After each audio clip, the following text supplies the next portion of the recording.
ओम नमः सिद्धेभ्यः। ओम नमः सिद्धेभ्यः। ओम नमः सिद्धेभ्यः। मंगलम भगवान वीरो मंगलम नाथ मोहिनी मंगलम कुंद कुंदाद्यो जैन धर्मोस्तु मंगलम सर्वमंगल मांगल्यम सर्वकल्याणकारकम प्रधानम सर्वधर्माणां जैनम जयतु शासनम जैनम जयतु शासनम। वंदितु सर्वसिद्धि ध्रुवमचलमणोऽवं गतिं पत्ते बोच्छामि समय पाहुड मणिमोसुद केवली भणिदम्। नमः समय साराय स्वानुभूत्या च काशते चित्स्वभावाय भावाय सर्वभावान्तरचिदे।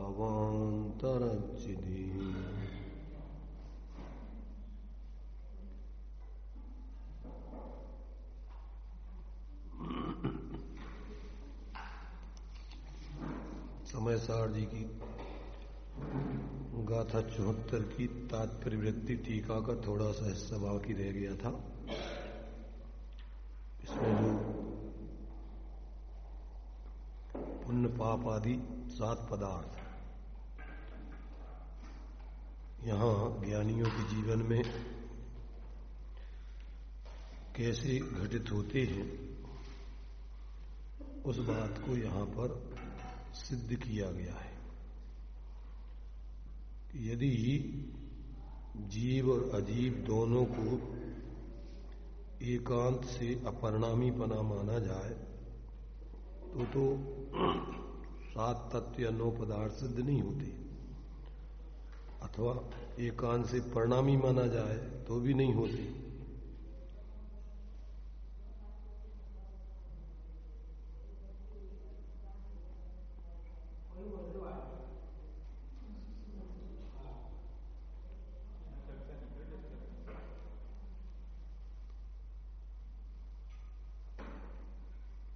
तो फिर कैसे घटित होते हैं? तो कहा कथनचित परिणामी कथनचित अपरिणामी।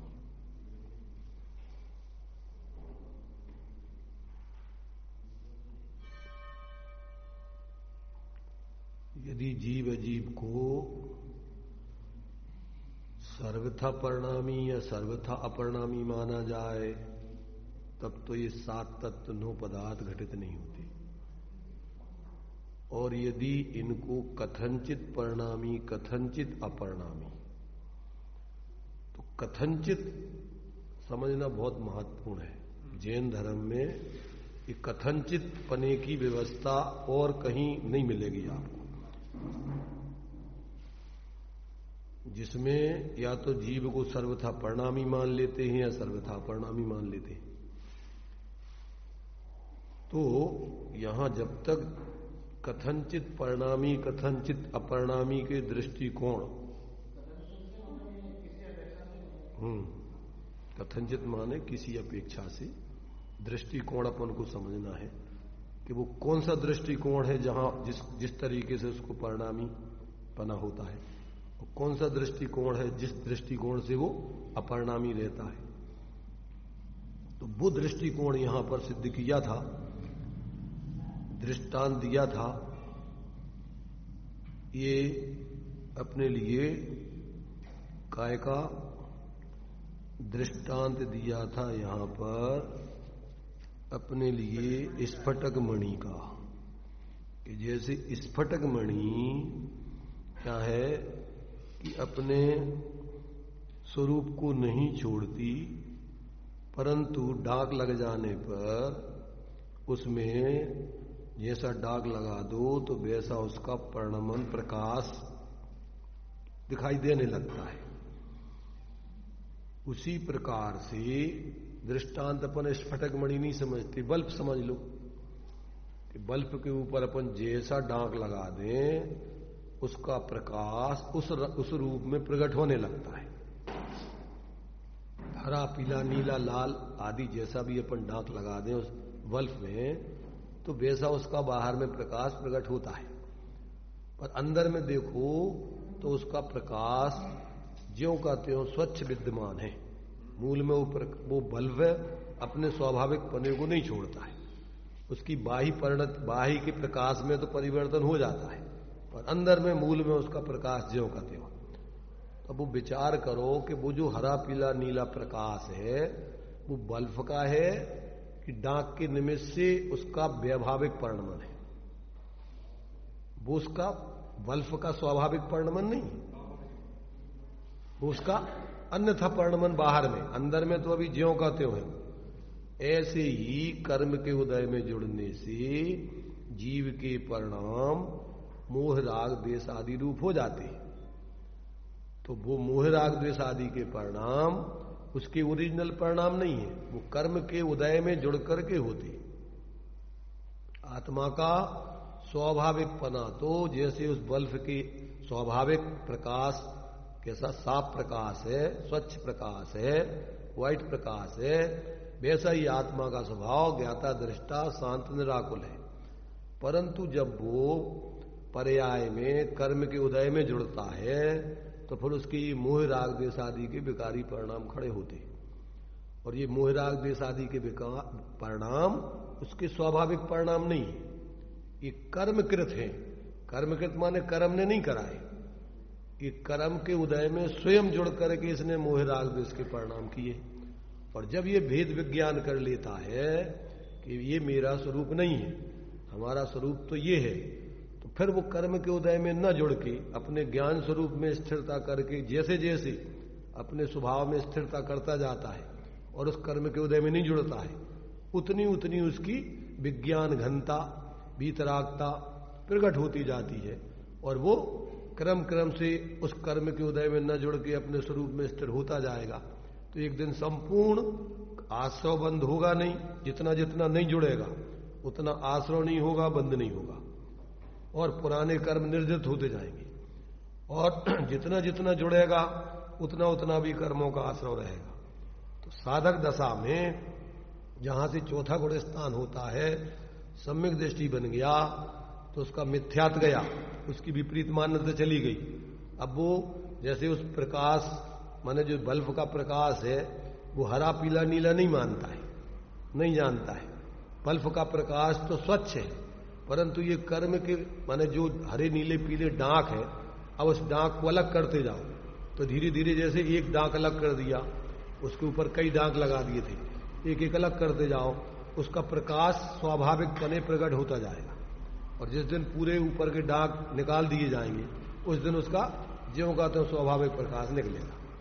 ऐसे ही आत्मा जब कर्म के उदय में न जुड़ के अपने स्वरूप में स्थिर होता जाता है, ज्ञान स्वभाव में स्थित होता जाता है, उतना उतना उसका विकारों का भाव होता जाता है, उतना उतना वो विज्ञान घन अपने स्वभाव रूप स्थित होता जाता है। और जिस दिन वो संपूर्ण स्वरूप में स्थित होकर के कर्म के उदय बिल्कुल नहीं जुड़ता, उस दिन संपूर्ण कर्मों का अभाव हो जाता है, बंधे हुए कर्म निर्जरित हो जाते हैं और नए कर्म विकारी परिणामों से बनते थे।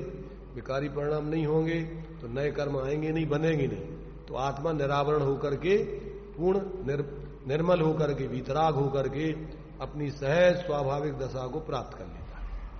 तो ये यहां पर कि वो पर्याय में द्रव्य पने से तो प्रकाश जैसे बल्ब अंदर में अपना ज्यों का त्यों, पर बाहर में उसकी अवस्था में, ऐसी आत्मा अपनी क्षणिक बाह्य अवस्था में, उपयोग में जब कर्म के उदय में जुड़ता है उतना उतना उसके मोह, राग, द्वेष आदि के परिणाम होते हैं। और जैसे जैसे वो अपने स्वरूप में स्थित होता जाता है, पर में अपनापन छोड़ देता है, पर का तो अपना मानना छोड़ दिया उसने कि ये शरीर आदि अपन नहीं है, ये अपना नहीं है, और जो इसमें जुड़ के अपन मोह, राग, द्वेष कर रहे थे ये भी अपना स्वभाव नहीं है, ये तो मोह कर्म के उदय में जुड़ने से विकारी परिणाम है।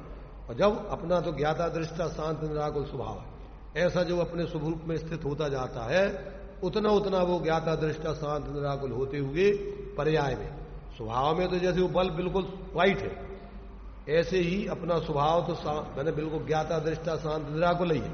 क्षणिक परिणति में वो अशुद्धता जो पर में कर्म के उदय में जुड़ के होती है, वो उसका जुड़ना जब अपने में स्थित होता जाता है तो वो उसका खत्म हो जाता है। तो पर्याय में भी उसकी जो अशुद्धता अनादिकाल से क्षण क्षण होती आ रही थी, अब उसका अभाव होकर स्वाभाविक दशा प्रकट कर लेगा।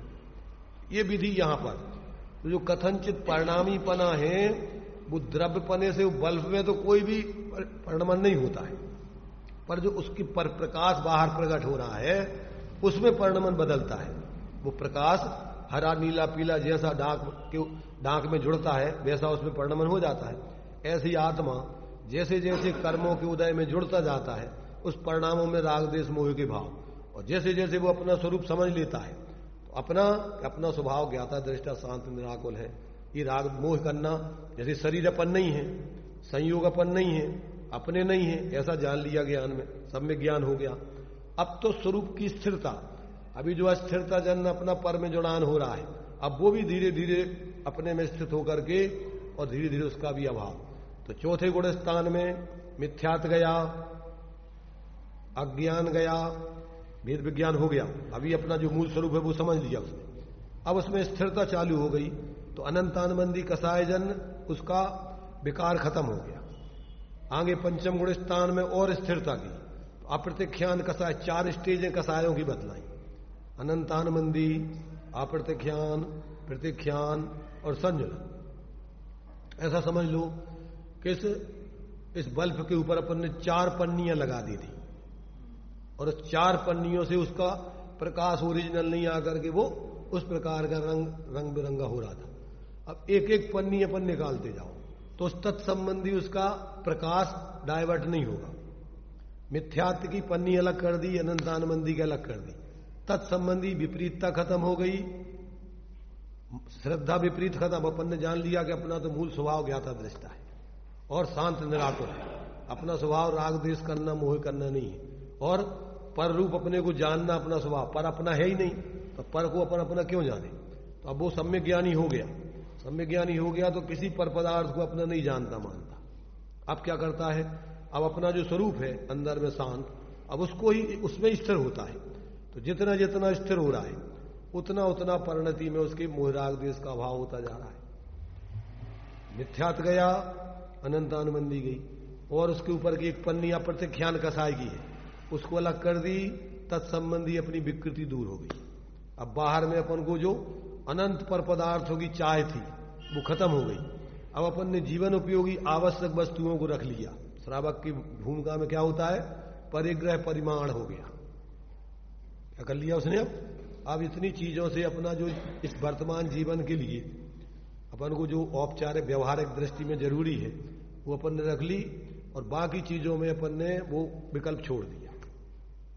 अब तत्संबंधी उसके विकल्प रहेंगे और ज्यादा नहीं, और वो भी जान रहा है कि ये भी अपन को छोड़ने लायक है, ये भी कोई चीज अपनी नहीं है, पर अभी अपनी स्वरूप में स्थिरता नहीं हुई, कमजोरी है। शरीर की व्यवस्था आदि के लिए अपन को अभी इतना परिणाम स्थिर नहीं है कि शरीर की प्रतिकूलता आने पर अपन बिल्कुल विचलित नहीं हो, परिणाम बिगड़ते हैं। तो शरीर की व्यवस्था मात्र के लिए उसने इतनी चीजें रख ली हैं, अपनी आजीविका, अपने परिवार, जो भी जहां है जिस भूमिका में, क्योंकि श्रावक की 11 प्रतिमाएं हैं, उसमें अपनी अपनी भूमिका अनुसार वो परिग्रह परिमाण करता है। जो अपने परिवार में रह रहा है कितना जरूरी है वो अपने हिसाब से रख करके और अनावश्यक विकल्प छोड़ देता है, उस संबंधी राग द्वेष बंद। अब जो जरूरत है उतने ही उसको विवेक पूर्वक प्रवृत्ति करता है, और उसमें भी भेद विज्ञान तो है ही कि ये भी है तो नहीं अपने, और ये भी अपन को वास्तव में ये अपन शरीर का भी जो व्यवस्था बनाने का भाव हो रहा है, ये भी वास्तव में शरीर तो अपना है ही नहीं। और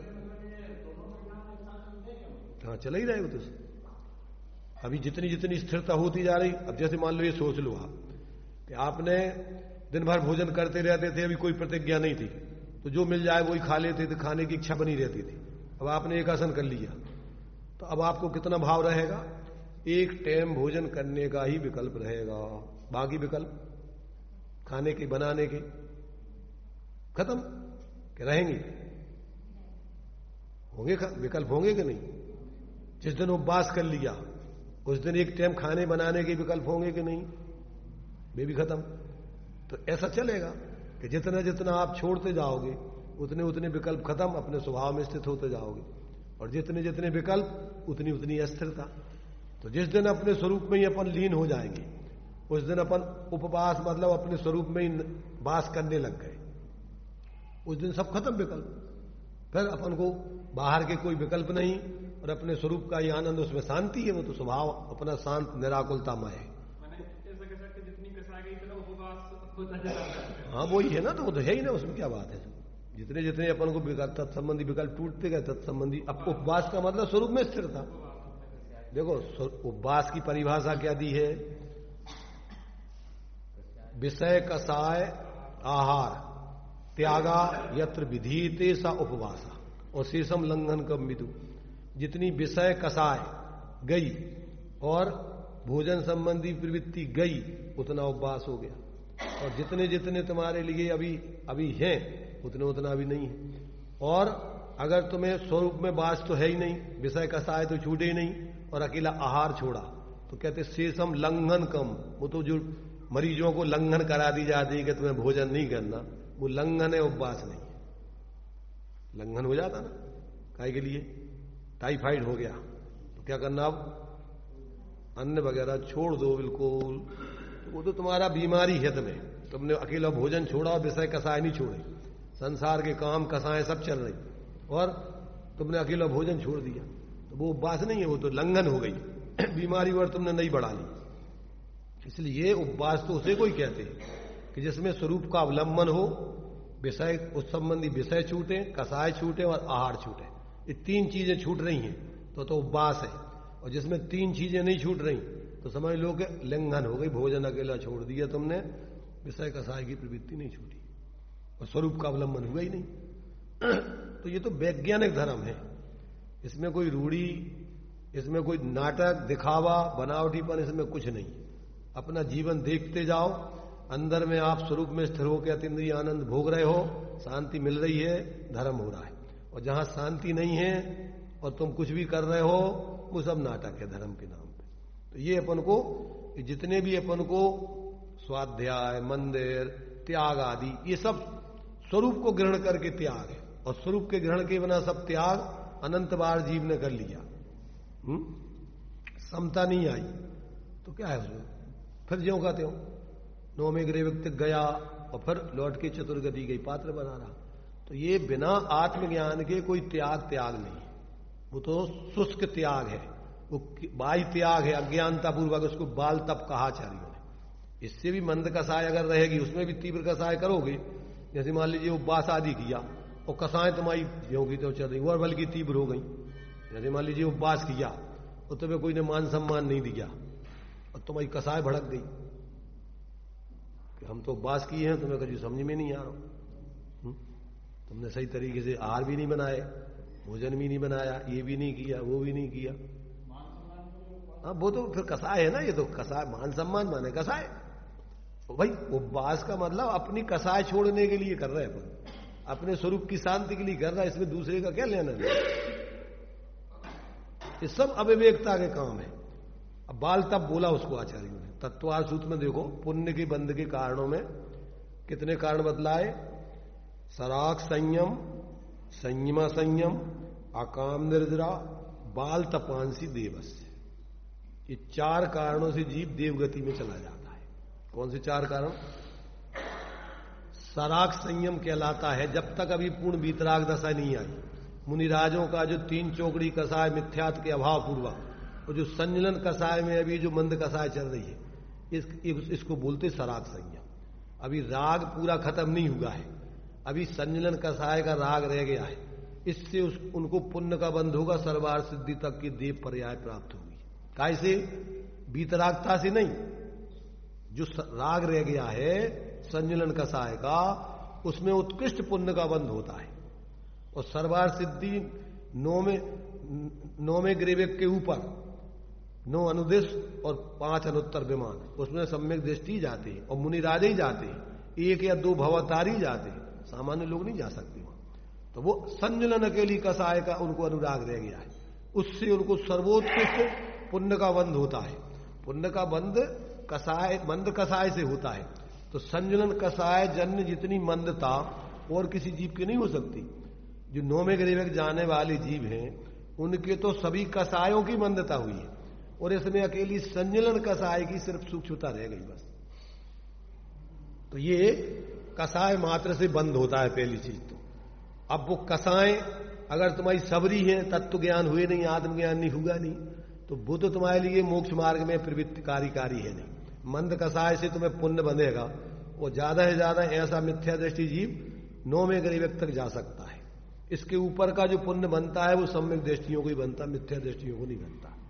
मंद कसाय से नहीं बनता, वो निष्कसाय पूर्वक जो कसाय बाकी बचती है उनसे बनता है। नहीं होगा अंदर। मिथ्या दृष्टि का पुण्य पापानुबंधी पुण्य होता है, और सम्यक दृष्टि का साथी से पुण्य बंध होता है। दोनों के पुण्य में अंतर होता है। ये तो साथीसा का मतलब इस पुण्य के उदय में कोई अलौकिक कार्य करेगा, आत्मकल्याण का ही कार्य करेगा, संसार में नहीं उलझेगा। और उस पुण्य के उदय में वो संसार में उलझेगा। पुण्य भोग पुण्य फल वो एक इंद्री, तो उस पुण्य के उदय में तो उस भोगों में उलझ जाएगा वो, क्योंकि उसको आत्मज्ञान तो है ही नहीं। इसलिए वो पुण्य अलग है और ये पुण्य अलग है। वो अलग चीज हो गई। अभी तो अगर उसमें करे तो वो तो व्यवस्था है ही। अगर उस पुण्य के उदय में वो भोगों में ना उलझे, तत्व ज्ञान करके आत्मज्ञान कर ले तो कर ले, उसमें कोई उसका तो कोई निषेध है ही नहीं। परंतु जो भोगों के लिए पुण्य कर रहे हैं, ख्याति लाभ पूजा के लिए, तो ज्यादातर लोग उसमें उलझ जाते हैं। तत्व ज्ञान पूर्वक यदि पुण्य हुआ है, अभी सम्यक्त नहीं हुआ, ऐसा व्यक्ति आगे जाके आत्मकल्याण कर लेगा। कौन सा? जिसने तत्व ज्ञान पूर्वक स्वरूप साधना के लिए ही निर्वृत्ति की है, अथवा जो कुछ धर्म के कार्य कर रहा है, तो जिसको अपन सम्यक सन्मुख मिथ्या दृष्टि बोलते, अभी वो नहीं कर पाया, पर आगे जाके कर लेगा। क्योंकि उसकी वासना विषय भोग या संयोग को प्राप्त करने की नहीं है। उसके लिए तो अपने स्वरूप की आराधना के निमित्त से ही वो सब कर रहा था, और अभी उतना पुरुषार्थ नहीं कर पाया कि जिससे उसको भेद विज्ञान हो जाए। जैसे ही आगे जाएगा उसको ये सद निमित्त मिलेंगे, और वहां अपने उसको पूर्व के संस्कार जो आत्मकल्याण की रुचि वाले, फिर उसको उसी जाति के जागृत होंगे, और फिर वो भेद विज्ञान करके आत्मज्ञान कर लेगा। हाँ, उसको तो अनुबंध ही वही है। उसका तो इसी अभिप्राय से उसने किया है कि हमें आगे जाके ये मिल जाए, ये मिल जाए, ऐसा मिल जाए, ऐसा उसे मिलेगा तो उनमें भोगों में लग जाएगा वो। तो ये सब निदान पूर्वक या भोगाकांक्षा दिलू, अगर जो अपन धर्म के व्यवहार, धर्म के कार्य किए जाते हैं, वे आपके कल्याणकारी नहीं है। वे आपके लिए यहां भी दुख के कारण है, और आगे भी जो है साथ ही साथ पुण्य नहीं बनता है। ऐसी जगह आपको जाओगे कि जहां आपको प्रतिस्पर्धा भोगों की, संयोगों की, इसमें लग जाओगे। माने उसके उदय में तुम, जैसे मान लीजिए ये जो तुम्हारे से नारायण प्रतिनारायण होते हैं, वे निदान बंद करके आते हैं, तो यहां नियम से वे लड़ते ही मरते हैं और दुर्गति में जाते हैं। उनने किया यही था कि हमें आगे जाकर इससे बदला लेंगे, ऐसा करेंगे, हमें ऐसा पद मिल जाए। पहले थे तो वो सम्यक दृष्टि, पर उनने ऐसा निदान करके मिथ्यात्व में परिणत कर लिया वो। और यहां आके वो पद तो, क्योंकि सम्यक दृष्टि थे, ऊंचा पद था, तो तुम्हारे लिए तुम जैसे मान लीजिए बाजार में तुम 100 का नोट लेके जाओ, और नहीं देखो निदान, देखो मिथ्या दृष्टि को तो निदान ही करता रहता है, वो निदान पूर्वक ही सब काम करता है। सम्यक दृष्टि जीव कदाचित निदान कर दे, तो जिस क्षण निदान करेगा उसी क्षण वो मिथ्या दृष्टि बन जाएगा। हाँ, तो वो निदान बंद करे तो मिथ्यात्व में चला जाएगा, फिर वो सम्यक दृष्टि नहीं रहेगा।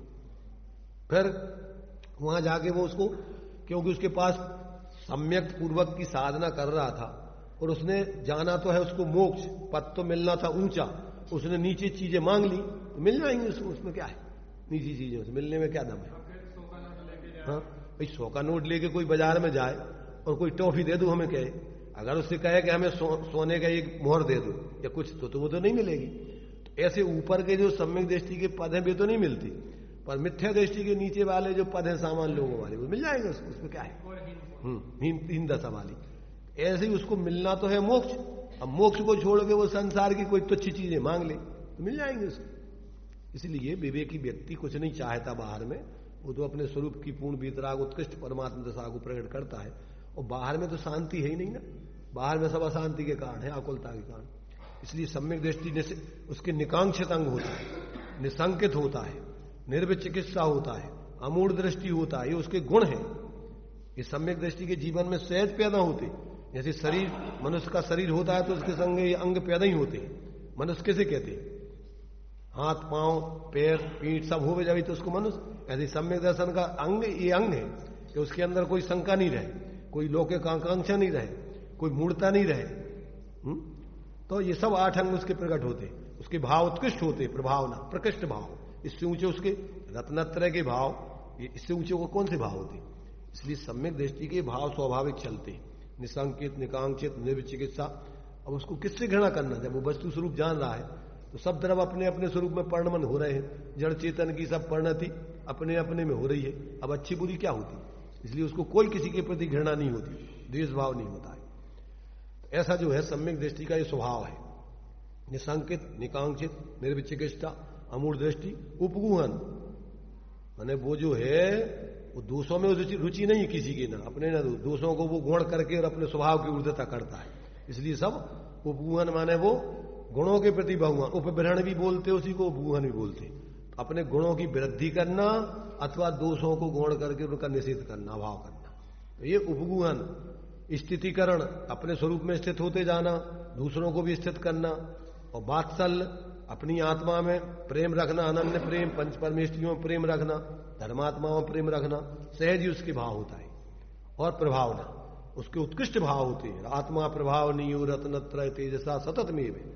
और दान तपोजन, जिस तरीके से अन्य लोग भी धर्म में लगे तो उसके पास जो भी साधन होते हैं उसको लोगों को धर्म के मार्ग में लगाने में उपयोग करता है। तो ये सब व्यवहार प्रभावना है। और निश्चय से रत्नात्रय की साधना करना, वो निश्चय प्रभावना है, वो सर्वोत्कृष्ट भाव है। ये सम्यक दृष्टि के जीवन का ये स्वभाव है, ये सब उसके जीवन में चलता है। और अगर वो इसमें अगर गफलत करे, इसलिए दोष रहे तो अपन को दोष, जब तक दोष रहेंगे तब तक अपन को मोक्ष की प्राप्ति नहीं हो सकती। इसलिए अगर सम्यक दर्शन जब तक छायक नहीं हो जाता है तब तक मोक्ष की सिद्धि नहीं होती। सदोष सम्यक दर्शन से मोक्ष की प्राप्ति नहीं होती। दृष्टांत दिया है कि जैसे मंत्र जो है अक्षर और मात्रा से कम हो तो जैसे विष की वेदना दूर करने में समर्थ नहीं होता है, ऐसे ही सदोष सम्यक दर्शन संसार के नाश करने में समर्थ नहीं होता है। तो ये सारी बातें ज्ञान में अपन को समझने लायक है। ये तात्विक, जब तक तत्व का सही निर्णय, तत्व माने जो जिसका परिणाम है, भाव है, उसको उस रूप में जानो। स्वा का स्वा, पर को पर के भाव पर, स्वा के भाव स्वा, और स्वा में भी जो अपने स्वभाव में जो विकारी परिणाम हो रहे हैं उनको विभाव, और जो स्वाभाविक परिणाम है उनको स्वभाव। स्वभाव भावों को ग्रहण करने लायक, विभाव भावों को छोड़ने लायक। स्वा पर हे उपादेय का जब तक सही निर्णय नहीं होता तब तक ये तत्वों का श्रद्धान नहीं होता, और वो नहीं होता तो वो सम्यक दृष्टि नहीं हो सकता है, उसका मोक्ष मार्ग चालू नहीं होता है। अपना स्वरूप जाने, अपने से भिन्न परद्रव्यों को जाने, दोनों की अत्यंत पृथकता जाने, फिर अपने भाव जो परावलंबन वाले हैं उनको हे जाने और उनको अपने स्वावलंबन से छोड़े। और जब तक पूर्ण परावलंबन के भाव नहीं छूट जाए तब तक वो कहीं संतुष्ट नहीं हुए। ये 7 तत्वों का श्रद्धान कहलाता है। आश्रव बंद कैसे हैं? हे हैं, छोड़ने लायक हैं। आश्रव हे हैं, आश्रव दुखकार घनेरे, उदिबंध तिने निर्वीरे, उनकी निवृत्ति करता है। तो आश्रव भावों को छोड़ने लायक जाने, बंध को छोड़े, काटे उनको, क्योंकि आश्रव दुख के कारण है और बंध दुख स्वरूप है। क्या कह रहे? आश्रव दुख के कारण है और बंध दुख स्वरूप है, इसलिए उससे निवृत्ति करे। तो संबर माने आश्रवों को रोकना, और निर्जरा माने बंधे हुए कर्मों को, विकारी परिणामों को त्याग करना। तो ये, और मोक्ष माने पूर्ण विकार का अभाव कर देना। तो ये बंध के विरोध में 2 तत्व खड़े हुए, निर्जरा और मोक्ष। ये बंध के विपरीत है, साथ है, परस्पर विपरीत, एक दूसरे के विरुद्ध हैं। जीव अजीव, आश्रव का विरोधी संवर, निर्जरा, बंध का विरोधी निर्जरा और मोक्ष। और पुण्य और पाप आश्रव बंध के भेद है। मंद कसाय रूप, तीव्र कसाय रूप, आश्रव और बंध। तीव्र बंध, मंद बंध। तो ये आश्रव बंध के भेद हैं। कौन से? पुण्य और पाप। तो ये दो प्रकार का होता है पुण्य और पाप। आश्रव, शुभाश्रव, पापाश्रव, शुभ बंध, अशुभ बंध या पाप बंध। तो ये आश्रव बंध के भेद है पुण्य पाप के। इसलिए ये जब तक अपन को इन तत्वों का सही निर्णय नहीं होता और उसमें से अपने स्वा को स्वा मान के पर में अपनापन नहीं छोड़ते, पर में अहंकार ममकार नहीं छोड़ते, पर द्रव्य, पर भाव, पर गुण उनकी पर्याय, जो अपन अघृत मिथ्यात बताया ना, पर द्रव्य गुण पर्यायों में अहंकार ममकार बुद्धि। क्या अर्थ होता है इसका? जो अपने से भिन्न द्रव्य हैं, जो उनके गुण हैं, उनकी जो पर्याय आदि हैं, वे अपने हैं ही नहीं, अपन है ही नहीं, तो उनमें मैं और मेरापन क्यों करना? वे तीनों कालों अपने से अलग रहते हैं, अपने हो ही नहीं सकते। हो सकते क्या? पर द्रव्य गुण पर्यायों में अहंकार ममकार बुद्धि। दृश्यमान पुद्गल पर्यायों में कौन सी बुद्धि? द्रव्य बुद्धि। दृश्यमान जितनी पुद्गल पर्याय है स्कंद, अपन को 5 इंद्रियों के विषय, ये द्रव्य नहीं है। क्या है ये अनेक पुद्गल परमाणुओं, परमाणु द्रव्य है और उसकी समान जाति पुद्गल पर्याय है। उसी जाति के पुद्गल परमाणुओं के पिंड एक एक द्रव्य नहीं है जी, इनमें अनेक द्रव्य है। इसलिए उनका स्वभाव है पूर्ण गलन। जब तक वो परमाणु दशा को नहीं हो जाते तब तक वो बिखरते रहते हैं अलग अलग पुद्गल पर। अपन देखो शरीर है, इतना धीरे धीरे अपना संयोग हुआ है, अब धीरे धीरे बिखर जाएगा। तो ये एक वस्तु नहीं है, एक वस्तु का कभी खंडन नहीं होता है। उस वस्तु का परिणमन तो होता है और उसका नाश नहीं हो सकता है, परंतु ये पर्याय तो बिगड़ती जाती, नष्ट हो जाती। इसका मतलब ये कोई द्रव्य नहीं है। क्या है ये? अनेक द्रव्य पुद्गलों की समूह बंध गए आपस में, क्योंकि इनमें बंध होता है आपस में। स्निग्ध रुक्षत्वाद बंधा। दो यदि गुणा नाम, तो 2 अधिक गुण वाला, 2 कम वाला परमाणु को अपने अनुरूप परिणमन करा देता है। अपने अनुरूप, अपने रूप नहीं, उस जैसा एक जैसा हो जाता, उसका ऐसा लगता है जैसे एक ही हो गए, पर रहते अलग ही अलग है। ऐसे ही अपन को यहां जब तक इनका भेद नहीं पता होता, अभी अपन इस असमान जाति द्रव्य पर्याय मनुष्य पर्याय है। क्या है? एक द्रव्य नहीं है ये। पुद्गल परमाणुओं के 5 इंद्रियों के विषय तो समान जाति द्रव्य पर्याय है।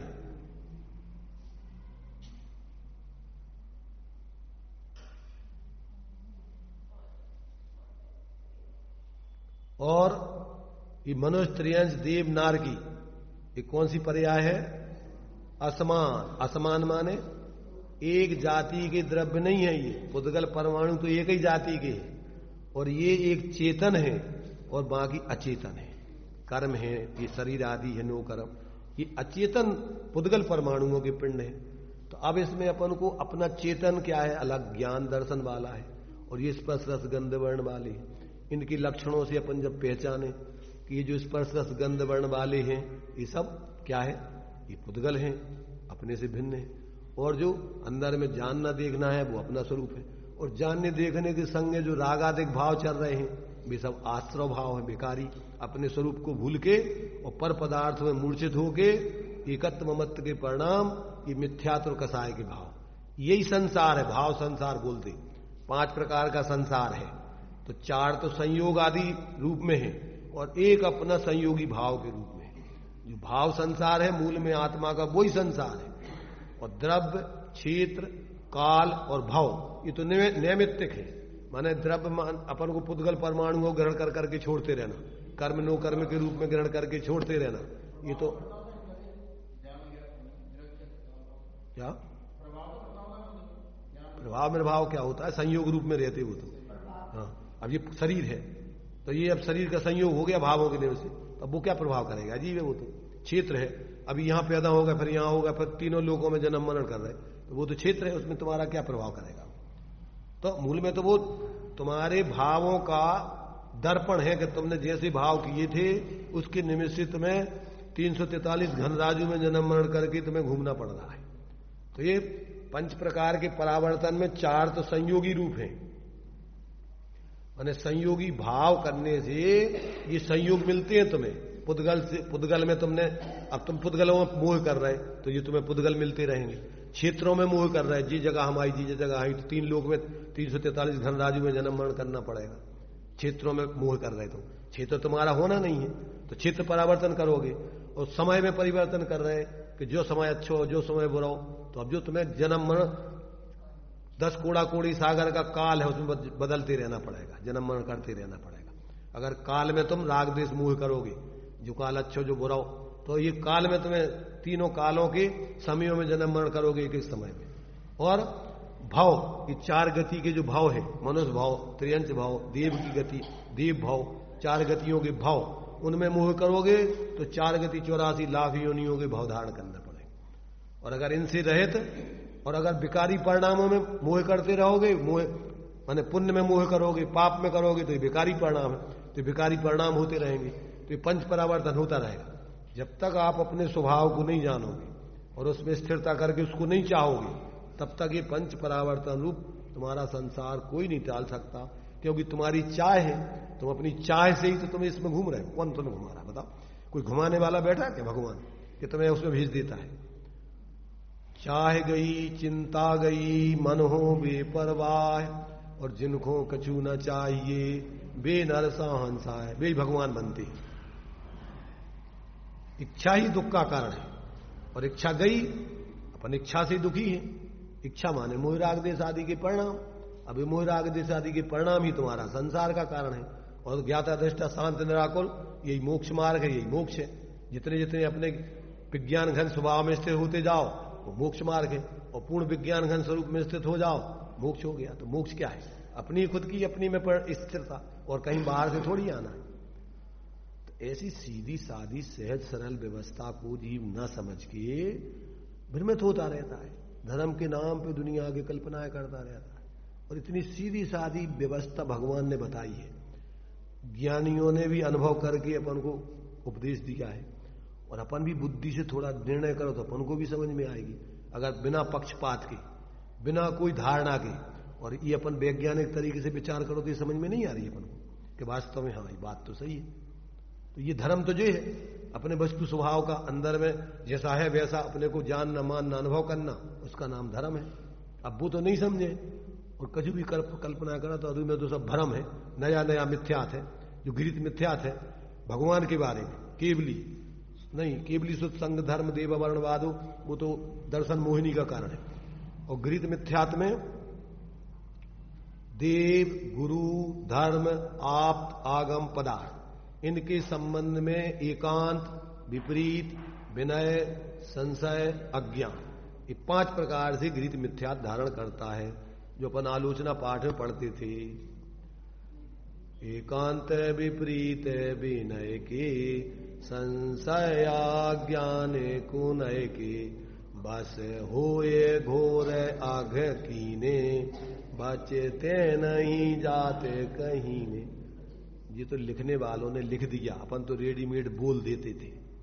अभी समझ के अगर अपन बोल दें तो फिर बोलना क्या, फिर तो अपन छोड़ देंगे। जब अपन ने समझ लो कि इनकी बस हो के इतना पाप किया कि वचनों में नहीं कहा जा सकता, तो काय के लिए करेंगे ऐसा पाप? तो अभी तो अपन बोलते रहते हैं, कदाचित कभी सोच भी जागृत हो जाए। अभी तो अपन संसार की जी चीजें अपन इसमें नहीं, औपचारिकता रूप में भी अगर इसमें लग गए तो कभी कदाचित यहीं से जागृति होगी कि अपन का बोल रहे, किसे बोल रहे, का कर रहे, अकेले बोल ही रहे कि कर भी रहे, कि उसको छोड़ भी रहे। अब ये विचार करोगे तो जीवन में आ जाएगा। और अकेले बोलते ही रहोगे तोताओं जैसा, तो शिकारी आता है, दाने का लोभ दिखाता है, जाल फैलाता है, और हमें लोभ में आके जाल में नहीं फंसना चाहिए।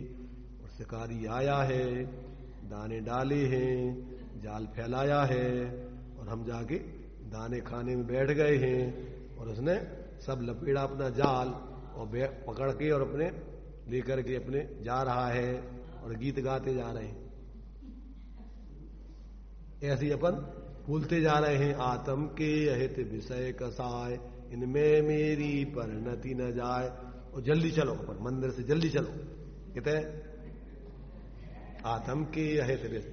और नदियन बिच चीरे धोवाए, कोसन के जीव मराए। बढ़िया मल मल के धोते जा रहे हैं, नहाते जा रहे हैं, गाते जा रहे हैं। जल छान जेवानी कीनी सोहू पुनि डारे जुदीनी, नहीं जल थानक पहुंचाई क्रिया बिन पाप हो पाई। चल रहा है तब बोल रहे हो तोता के कछु समझ भी रहे हो।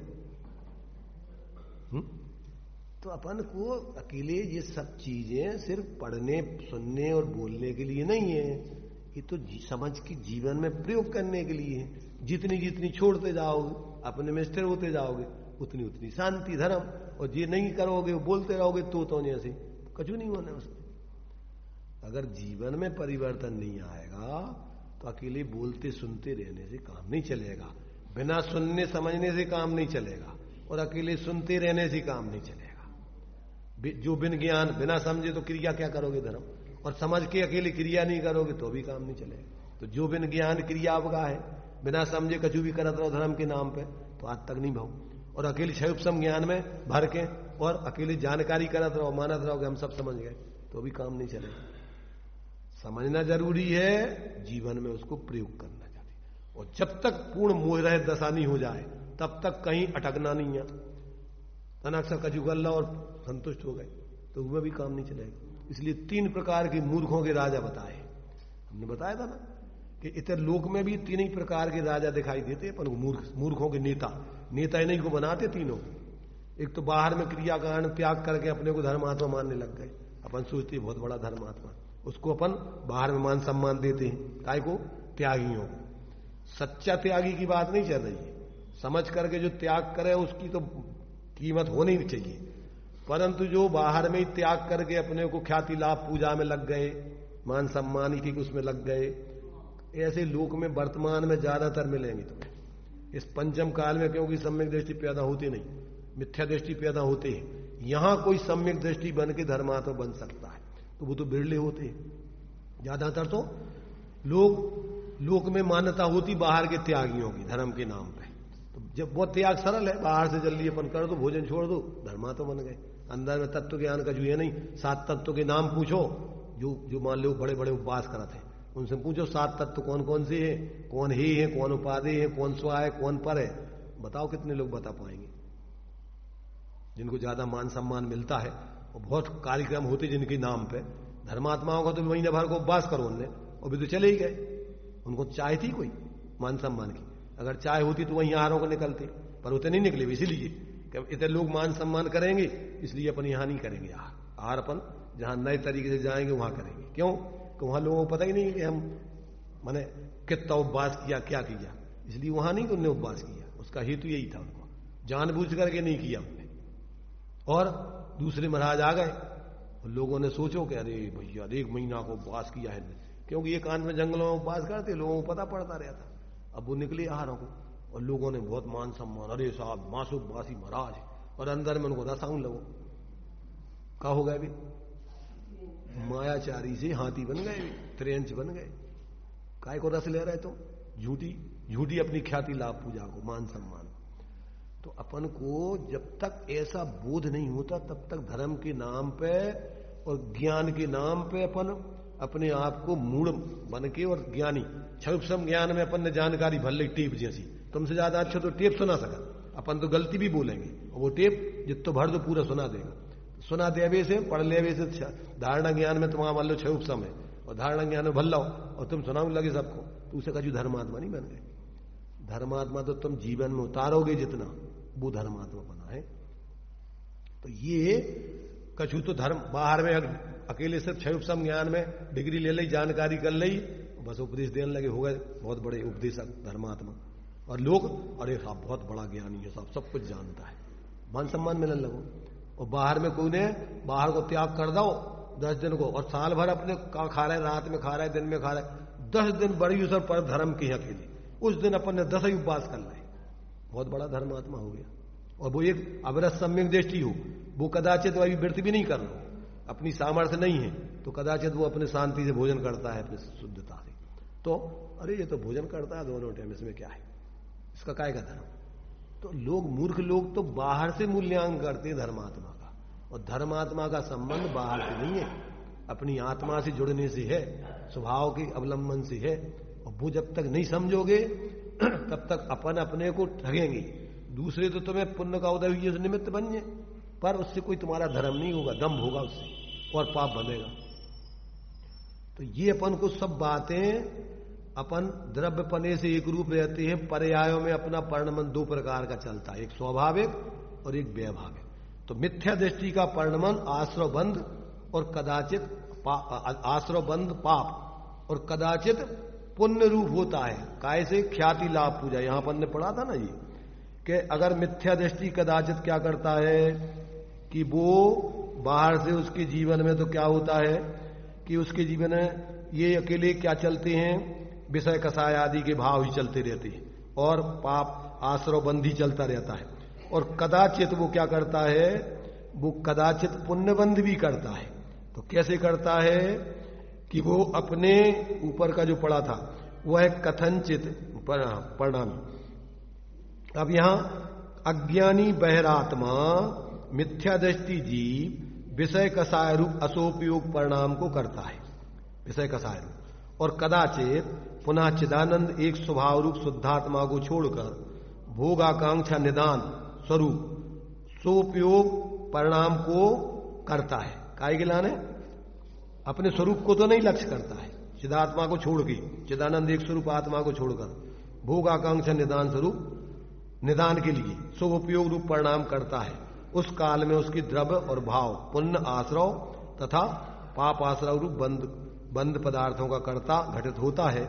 वहां जो भाव पुण्य भाव रूप पुण्य पाप रूप भाव है वे जीव के परिणाम है, और जो द्रव्य रूप है वे अजीब पुद्गल के परिणाम। जो कर्मों का बंध होता है साता वेदनी आदि, वो तो द्रव्य कर्मों का बंध है, और जो अपने परिणाम हो रहे मंद कसाय के वे आत्मा के परिणाम, और विषय कसाय के परिणाम हो रहे वे आत्मा के पाप परिणाम। उससे पाप बनता है, इससे पुण्य बनता है, और आत्मा का पर धर्म नहीं होता है मिथ्या दृष्टि की। और सम्यक दृष्टि के क्या होता है? सम्यक दृष्टि अंतरात्मा सम्यक ज्ञानी जीव है, वह मुख्य रूप से निश्चय रत्न लक्षण रूप शुद्धोपयोग के बल से निश्चय चारित्र का अविनाभावी, निश्चय चारित्र उसके प्रकट होता ही होता है, चाहे वो अनंतानबंदी के अभावजन हो, चाहे अप्रतिख्यान के, चाहे प्रतिख्यान के, चाहे संजुलन के।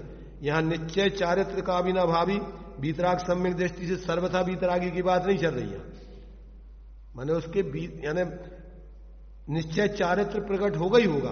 तो कितना कि कसायों के चार भेद हैं, तो उसमें अनंतानबंदी जाएगी तो उतना निश्चय चारित्र प्रकट होगा, अप्रतिख्यान जाएगी तो उतना होगा, प्रतिख्यान जाएगी तो उतना होगा, संजुलन जाएगी तो पूर्ण यथाख्यात चारित्र प्रकट होगा। अब ये जब तक जीव नहीं समझता तो उधर इधर जोड़ दिया, वीतराग सम्यक दृष्टि कह दिया, तो वीतराग माने बिल्कुल वीतराग माने वीतराग हो जाए जब सम्यक दृष्टि बनेगा, ऐसा मानते हैं लोग। ये सब भ्रम है उनका। यहां तो वीतराग माने उनके जीवन में निश्चय से वीतरागपना आंशिक रूप में प्रकट हो गई होगा। मिथ्या दृष्टि में ऐसा मंद कसाय की बात नहीं है।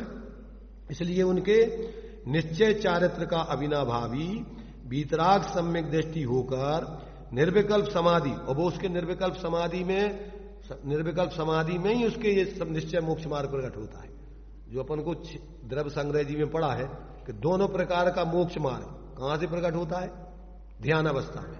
दुबियम पि मोखेयो झाणे पाऊ नदी जमुनी नियमा तम्मा पयत चित्ता यूयम झाणम समाप्य। सभी जीवों को उपदेश है। मुनिराज तो ध्यान में दोनों प्रकार का मोक्ष मार्ग प्रकट करते हैं, इसलिए तुम भी अगर दोनों प्रकार का मोक्ष मार्ग प्रकट करना चाहते हो, सभी जीवों को उपदेश है, तो तुम भी सम्यक प्रकार से ध्यान का अभ्यास करो। तो ये ध्यान का अभ्यास किसी के लिए निषेध नहीं है, चाहे त्रियंश हो, चाहे मनुष्य हो, चाहे कोई, सबको अपने ध्यान में ही अपने स्वरूप की सिद्धि होती है। बिना आत्म ध्यान, आत्मा के अवलंबन के आत्मा का अनुभव कैसे होगा, और बिना उसमें वीतरागता कैसे प्रकट होगी? इसलिए और संबंध निद्रा तत्व की सिद्धि कर रही है। तो जितने जितने संबंध निद्रा होते हैं तो संबंध निद्रापन को चौथे गुण स्थान से चालू हो जाते। तो ये सब शास्त्रों में तत्वार सूत्र में दिया है। असंख्यात निद्रा कहां से चालू होती? सम्यक दृष्टि से। तो ये सब अपन शास्त्रों का अध्ययन नहीं करके यदवत अथवा लोगों के सुनने से भ्रमित हो जाते। अगर शास्त्रों को पढ़ेंगे तो कोई 3 लोग में उस व्यक्ति के लिए भ्रमित नहीं कर सकता है, उसको अपनी श्रद्धा से विचलित नहीं कर सकता, मार्ग से अन्यथा नहीं परिणमन करवा सकता। अपन क्या है, खुद तो अपन पढ़ते नहीं, समझते नहीं, और जो जानते नहीं उनको अपना नेतृत्व यानी उनका सानिध्य में जाके उनसे सुनते हैं, और वे खुद तो क्योंकि अनंत बार जीव साधु बन करके चतुर्गति के ही पात्र बना रहा। तो ये मत समझना कि बाहर से कोई ने अकेला त्याग ग्रहण कर लिया तो वो धर्मात्मा बन गया, और बाहर से क्षेम ज्ञान में ज्यादा जानने लगा तो वो कोई ज्ञानी बन गया। इसका मूल्यांकन बाहर से नहीं होता है। और अज्ञानी जीव काय से मूल्यांकन करता है? बाहर से अकेला। तो ये सब भ्रमित होता है। इसलिए एक तुष्मास भिन्न वाले मुनिराज है और वे 7 तत्वों के नाम नहीं बता सकते और वे मुक्त चले जाते हैं, और ज्ञान भी उनके लिए इतना नहीं है। और एक अभी बाहर में 6 खंड का अधिपति है और 6 एक सम्यक दृष्टि है, और अपन सोचेंगे ऐसे कैसा सम्यक दृष्टि है, ये तो बढ़िया बढ़िया खूब खा पी रहा है। आदिनाथ भगवान 83 लाख पूर्व की उम्र में और नित्रांगनाओं को नृत्य देख रहा है वो राजपाट में। कोई मान सकता है कि 6 एक सम्यक दृष्टि है? देख रहे थे कि नहीं? ये तो सास पढ़े या पढ़ने के नहीं पढ़े, देख सकते हैं भूमिका अनुसार। उनके अब राजा महाराजा है, अब उनके उस भूमिका में जो कार्य होते हैं वो करेंगे, पर भेद विज्ञान चल रहा है, उसमें किसी प्रकार का उसमें कोई रुचि रस अंदर से नहीं है, वो परिस्थिति जन है। उस उदय में, उस राजपाट में उनको सब काम नाटक करना पड़ते हैं, तो सब कर रहे हैं। परंतु चक्रवर्ती है तो चक्रवर्ती को 6 खंड जीतना नियोग है। बिना 6 खंड के जीते वो मोक्ष दीक्षा लेकर के मोक्ष मुनि नहीं बन सकता। जब तक वो 6 खंड नहीं जीतेगा तब तक वो त्याग कर ही नहीं सकता है। तो अब बाहर से अपन देखें कि यार ऐसे कैसे, ये सम्यक दृष्टि, 96,000 रानियों के संगे रह रहे, शादियां कर रहे, और ये सम्यक दृष्टि। तो लोग में का मानत है, अरे बढ़िया खूब खा पी रहा है बढ़िया। और बेबी तो कैसा खाते थे पता है? लाखों गैयों का दूध उठता था उनका, हजारों गैयों को पिलाया जाता, फिर उसमें से फिर वो 100 को, फिर 10 को, फिर 1 को, और उसका लड्डू खाते थे। वो ही उनके शरीर के योग्य था। इसलिए नहीं खाते थे कि उनको मजा आता था, और उस शरीर की रचना ही ऐसी थी उनकी कि उनके लिए वही लड्डू शरीर के योग्य था। उस लड्डू के लिए सिर्फ अकेले पूरा वो ही खा सकते थे। उनकी पटरानी आधा खा सकती थी, पचा सकती थी, और बाकी कोई खा नहीं सकता, पचा नहीं सकता। अपन कहें अरे बारे बा सम्यक दृष्टि, क्या मौज मस्ती कर रहे हैं? वो बारे बा सम्यक दृष्टि, मौज मस्ती नहीं कर रहे, वे समझ रहे क्या कर रहे, मजबूरी है उनकी बात। इसलिए अपन बाहर से किसी का मूल्यांकन नहीं करें कि कौन क्या है, अपने को देखें और तुम्हारा कल्याण तुम्हारे से होगा। अगर तुम्हें चारों अनियों का और पूरा कर्णानुयोग का ज्ञान होगा तो भ्रमित नहीं रहोगे, किसी को गलत को सही नहीं मानोगे। अपन समझेंगे सही, और सही जो है अपन सब सोचेंगे, और जो गलत कर रहा है तो अपन को उसके प्रति कोई द्वेष भाव नहीं होगा। क्यों कि माध्यस्थ भाव हम विपरीत वित्तम, वो करेगा तो वो भोगेगा, अपन को द्वेष क्यों करना? कभी भी सुलट सकता है वो। इसलिए ज्ञानी जीवों को किसी प्रकार की ऐसी अन्यथा कल्पना नहीं होती, और अपने परिणाम किसी भी परिस्थिति में नहीं बिगाड़ते। अपने तो सम्यकपना रखते हैं और यथायुग सबके बारे में सही सोचते हैं।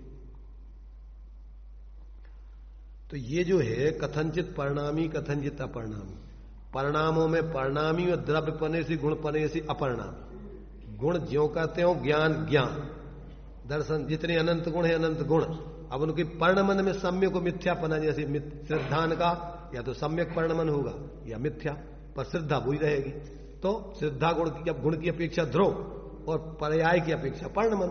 अब वही श्रद्धा बदल के पहले अभी शरीर में अपनापन कर रही, और वही श्रद्धा बदल के अपनी आत्मा में आत्मा की अनुभूति प्रतीति करने लग जाए, तो श्रद्धा बदल गई, श्रद्धा गुण वही है।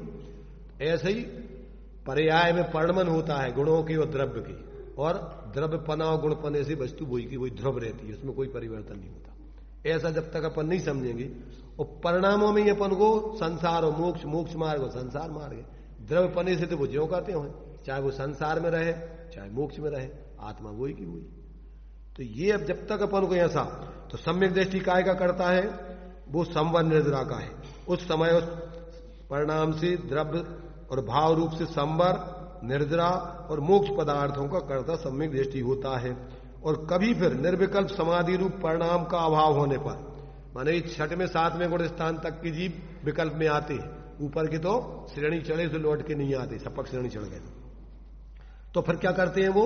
जब विकल्प में आ गए तो अशुभ से बचने के लिए, तीव्र कसायों से बचने के लिए और अपने स्वभाव से दूर न जाने के लिए फिर वो क्या करते हैं कि वो अथवा ये क्या करते हैं, विषय कसायों से वंचना, निर्विकल्प समाधि परिणाम का भाव होने पर विषय कसाय से बचने के लिए, यानी पाप भावों से बचने के लिए, और शुद्धात्म भावना को साधने के लिए, अथवा हे बुद्धि से ख्याति पूजा लाभ भोग आकांक्षा रूप निदान बंध से रहित होकर और शुद्ध शुद्धात्म लक्षण वाले अरहंत सिद्ध और शुद्धात्मा के आराधक, प्रतिपादक, साधक ऐसे आचार्य, उपाध्याय, साधु परमेष्ठियों के गुण स्मरण आदि रूप सोपयोग परिणामों को करते हैं। अब ये पूरा का पूरा अपन को वस्तु का स्वरूप, साधकों के जीवन में क्या स्थिति होती है और अज्ञानी मिथ्या दृष्टि के जीवन में क्या दशा चलती, ये पूरा का पूरा चिट्ठा बता दिया इसमें, पूरा आ गया इसमें सब, अगर अपन समझना चाहें तो। इस प्रकार इस प्रसंग में एक दृष्टांत दिया है, देखो इसको भी पूरा कर लेते हैं। यहां तक अपन कल पढ़ लिया था, फिर भी अपन क्योंकि पढ़ना अपना लक्ष्य नहीं है, समझना लक्ष्य है, इसलिए अपन ने उसको जब तक समझ में नहीं आ जाए, तो ये नहीं है कि अपन ने पढ़ लिया तो बस हो गया काम। जब तक समझ में नहीं आ जाए तब तक अपन को उसी को दोहराना, बार बार अभ्यास करना चाहिए। जैसे विद्यार्थी को जब तक अक्षर गिनती याद नहीं हो जाए तब तक रोज ही ना भी रटाना पड़ते, ऐसे ही अपन को जब तक इन तत्वों का सही स्वरूप समझ में नहीं आ जाए बार बार इसको अपन को दोहराना जरूरी है। इसलिए ये नहीं समझना कि अपन आगे तो बढ़ ही नहीं रहे, उतने बाहर में आगे नहीं बढ़ना है, कितने बढ़ना है अंदर में अपन को आगे, और आगे नहीं बढ़ना है, पीछे आना है। आगे तो अपन बहुत बढ़ गए, हटना है आगे बढ़ने से, तो अपने में आना है। इसलिए अपन को यहां तो जब अगर ये समझ लोगे तो सब तुम्हारा बाहर का विकल्प और सब बढ़ना सब खत्म हो जाएगा और अपने में स्थिर हो जाओगे। तो यहां बढ़ना माने रुकना, धर्म में बढ़ने को रुकना कहते, अपने में रुकना है। यहां इसमें इन्हें जो दृष्टांत दिया है कि लौकिक दृष्टांत दिया है इनने, कौन सा, जो सबको पसंद है। इस प्रसंग में दृष्टांत कहते हैं, जिस प्रकार कोई देवदत्त नामक पुरुष अपने देश से देशांतर में स्थित अपनी स्त्री के निमित्त उसके पास समीप से आए हुए पुरुषों का सम्मान करता है, उसकी बात पूछता है, उस स्त्री के निमित्त उसकी आवकार करता है, आवभगत करता है, उससे स्नेह करता है और उसे दान आदि देता है। उसी प्रकार ये दृष्टांत है, उसी प्रकार सम्यक दृष्टि भी स्वयं शुद्धात्मा की आराधना में रत न होने पर शुद्धात्म स्वरूप की उपलब्धि के निमित्त शुद्धात्मा के आराधक तथा प्रतिपादक, आचार्य, उपाध्याय, साधुओं के गुण स्मरण, दान आदि करता है। इस प्रकार अज्ञानी तथा सम्यक ज्ञानी जीव के स्वरूप का व्याख्यान किए जाने पर पुण्य पाप आदि 7 पदार्थों का जो जीव एवं पुद्गल के संयोग रूप, संयोग माने यहां निमित्त लेना है संयोग, क्योंकि संबंध, निद्रा और मोक्ष इन संयोगों का वियोग होता है उसमें, और आश्रव बंध में संयोग होता है। तो यहां संयोग का अर्थ होता है निमित्त से, जो संबंध निद्रा प्रकट होते हैं उनके अभाव के निमित्त से होते हैं, और आश्रव बंध होता है वो उनके सद्भाव से होता है, पर दोनों में निमित्त वो ही रहते हैं, इसलिए उनको संयोग रूप में जो जीव और पुद्गल के संयोग रूप, इसमें द्रव्य संग्रह जी में इसका खुलासा किया है। सम्यक दृष्टि का संबंध निद्रा के क्रम से वियोग और इन आश्रव बंध में संयोग, उसका विशेष खुलासा उसमें किया है। इनने चूंकि अध्यात्म ग्रंथ है सामान्य से लिख दिया है।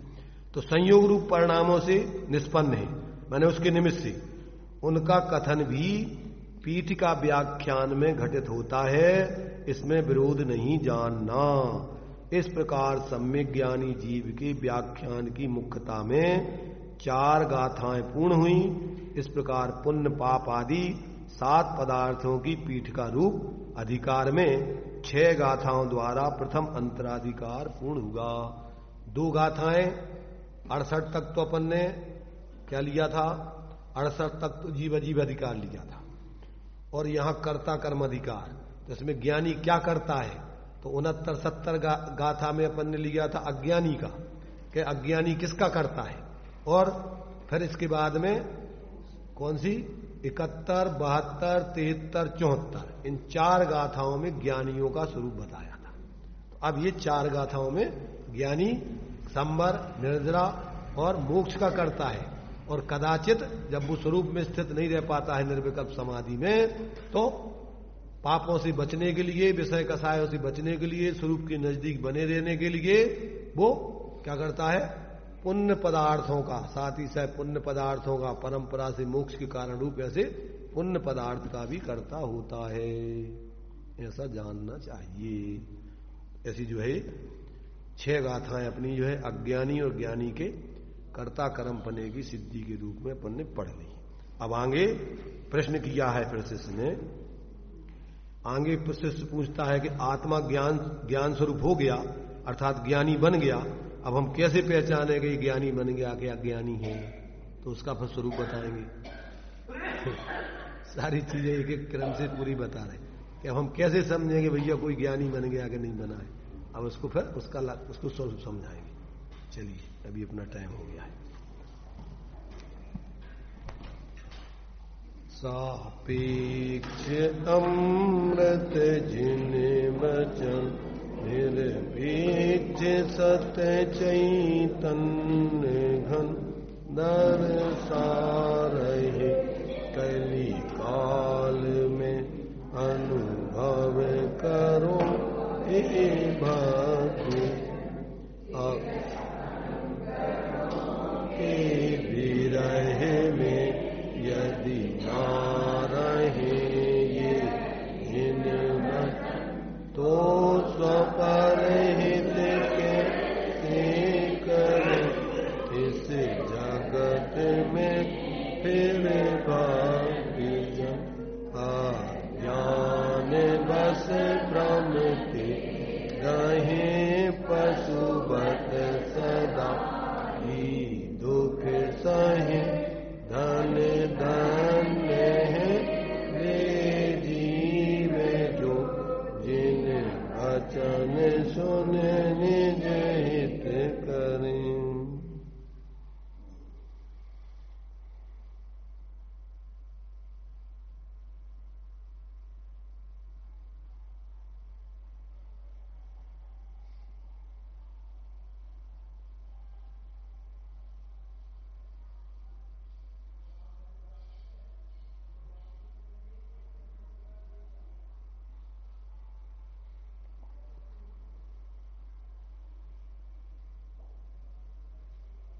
द्वादशांग वाणी माता पंच परमेष्टि भगवंतों की